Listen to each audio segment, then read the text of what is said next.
नहमुदुहु व नुसल्ली अला रसूलिहिल करीम अम्मा बाद फौज़ु बिल्लाहि मिनश शैतानिर रजीम बिस्मिल्लाहिर रहमानिर रहीम अस्सलामु अलैकुम व रहमतुल्लाहि व बरकातुहू।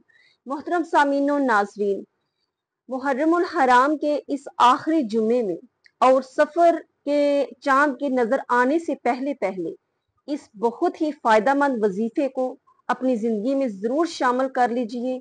ये बहुत मुश्किल नहीं है, सिर्फ एक ही दफा आपने ये वजीफा करना है, फिर आप खुद देखेंगे जो आपकी हाजत है, कोई जरूरत है, कोई मुश्किल है, उसके लिए आप बिल्कुल दिल जमी के साथ जब ये वजीफा करेंगे, दुआ करेंगे, तो आप खुद अल्लाह रब्बुल इज्जत की तरफ से एक गैबी मदद आती हुई महसूस करेंगे और उसकी बरकत देखेंगे। इंसान आज हर एक कोई ना कोई मुश्किल, कोई ना कोई परेशानी में मुब्तला है, लेकिन ये इंसान अपनी मुश्किलात का हल अपने इर्द गिर्द मुख्तलिफ दुनियावी चीजों में, जराए में तलाश करता है। लेकिन वो रब्बे जुल जलाल जो कुल कायनात का मालिक है, उसके बाबरकत नामों के अंदर, उसके जिक्र अज़कार के अंदर हर मुश्किल का हल छुपा हुआ होता है, लेकिन इंसान अक्सर उससे बेखबर होता है। छोटे छोटे ये अमाल और वज़ाइफ हमारी जिंदगी में बहुत चेंजिंग ला सकते हैं अगर हम उसको उसी तरीके के साथ करें जिस तरह से वो बताया गया है। अगर आपके लिए कोई जॉब का मसला है, कोई कर्ज का मसला है, या कि आप औलाद की वजह से परेशान हैं, औलाद नाफरमान है, आपके कंट्रोल में नहीं है, बीवी खावंद की वजह से, खावंद बीवी की वजह से परेशान है, या आपके घर में बहुत बीमारियां हैं, तरह तरह के मसाइल हैं, और आप जो है बे औलादी का शिकार हैं, किसी तरह भी कोई परेशानी है, किसी भी आप परेशानी में मुब्तला हैं, तो उसके लिए ये छोटा सा अमल है। आपने इसको बिलखसूस उसी तरीके से कीजिए जिस तरह से मैं आपको बताने जा रही हूँ। जुमातुल मुबारक, जो कि मुहर्रमुल हराम का आखिरी जुमा है, और सफर के चांद के नजर आने से पहले पहले आपने किसी भी वक्त ये कर लेना है।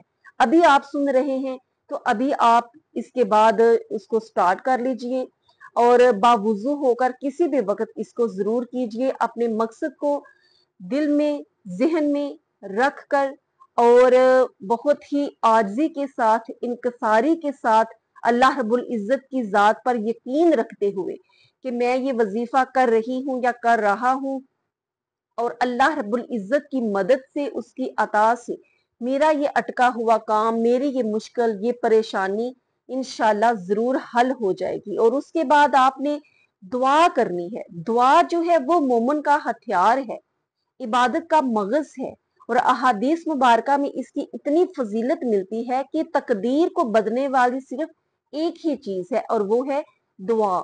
अब दुआ को इस तरीके से किया जाए कि आपके दिल में पुख्ता यकीन हो कि मेरी दुआ जो है ये जरूर कबूल होगी, क्योंकि यकीन, ईमान, पुख्तगी ये पहली सीढ़ी होती है किसी भी अमल के कबूल होने में, किसी भी वजीफे के, इबादत के कबूल होने में।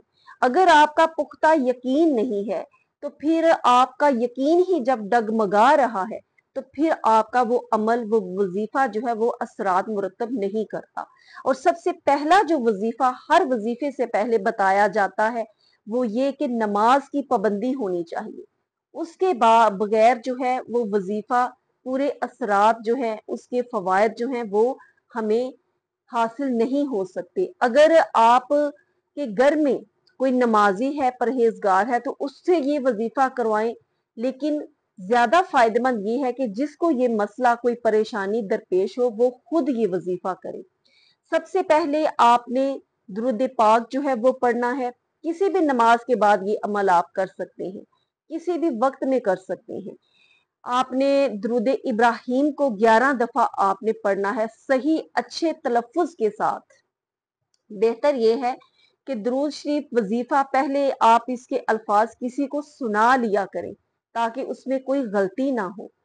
और सबसे पहले आपने 11 दफा दुरूद इब्राहिम पढ़ना है।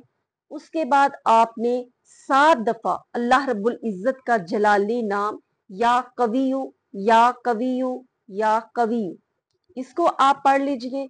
उसके बाद आपने 11 दफा या अजीजू, या अजीजू, या अजीजू, ये भी अल्लाह रब्बुल इज्जत का मुबारक नाम है, इसको पढ़ना है।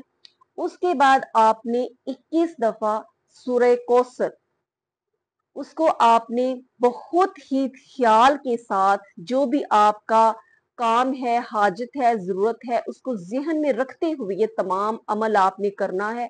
और कोशिश करनी है कि इस दौरान आप किसी से बात ना करें और कोई आपसे बात ना करे। बिल्कुल तन्हाई में बैठकर आपने दिल लगाकर, पूरे ध्यान के साथ, यकीन के साथ, इत्मीनान के साथ आपने 21 दफा सूरत कौसर को पढ़ना है।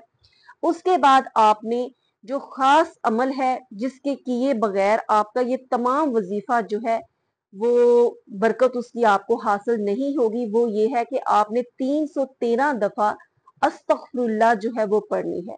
वो आप तस्बीह पर भी पढ़ सकते हैं, हाथों की उंगलियों पर भी पढ़ सकते हैं, क्योंकि वजीफा जो है ये काबिल कबूल तभी होता है जब इंसान अपने गुनाहों की माफी अल्लाह रब्बुल इज्जत से मांगता है, उससे तौबा इस्तगफार करता है। और अक्सर मुश्किलात, अक्सर हमारी जिंदगी में परेशानियां, मसाइल हमारे गुनाहों की वजह से आते हैं। और सबसे पहले ये करना चाहिए कि कोई भी, सिर्फ ये नहीं, कोई भी वजीफा जब आप करें तो उसके साथ अस्तगफिरुल्लाह की तस्बीह जो है उसके स्टार्ट में या एंड में जरूर शामिल करें। और फिर अल्लाह रब्बुल इज्जत से ये तस्बीह 313 दफा करते हुए अपने गुनाहों की माफी मांगे, उस पर शर्मिंदगी, नदामत जो है वो महसूस करें कि या अल्लाह, मैं उन तमाम अपने गुनाहों को, जो मैं जानती हूँ या नहीं जानती, जाहिर में किए और छुप कर किए, जो भी नामालूम और मालूम है, उन सब से मैं तौबा इस्तगफार करती हूँ, मेरे ये वो गुनाह माफ फरमा दे। और आज जिस हाजत के लिए, जिस जरूरत के लिए मैं तेरे सामने हाजिर हूँ, मुझे उसमें कामयाबी अता फरमा। ये अस्तगफिरुल्लाह की तस्बीह करने के बाद फिर आपने, जैसे स्टार्ट में आपने 11 दफा दुरूद इब्राहिम पढ़ा है, एंड में भी आपने दुरूद इब्राहिम पढ़ना है, क्योंकि दुरूद पाक वो इबादत है जो कि अल्लाह रब्बुल इज्जत कभी भी रद्द नहीं फरमाता। और जब हम अपनी दुआ को, अपने वजीफे को, अपनी हाजत को दुरूदो सलाम के इस पैकेज में पैक करके अल्लाह रब्बुल इज्जत की बारगाह में पेश करेंगे, तो जाहिर है दुरूद पाक को जब अल्लाह रद्द नहीं फरमाता तो उसके अंदर जो दुआ लिपटी हुई है उसको वो कैसे रद्द फरमा सकता है। उम्मीद है ये वजीफा आपको बहुत फायदामंद देगा और इसको जरूर कीजिए, वक़्त ज़ाया किए बगैर, और मुझे भी दुआओं में याद रखिए। अस्सलामु अलैकुम व रहमतुल्लाहि व बरकातुहू।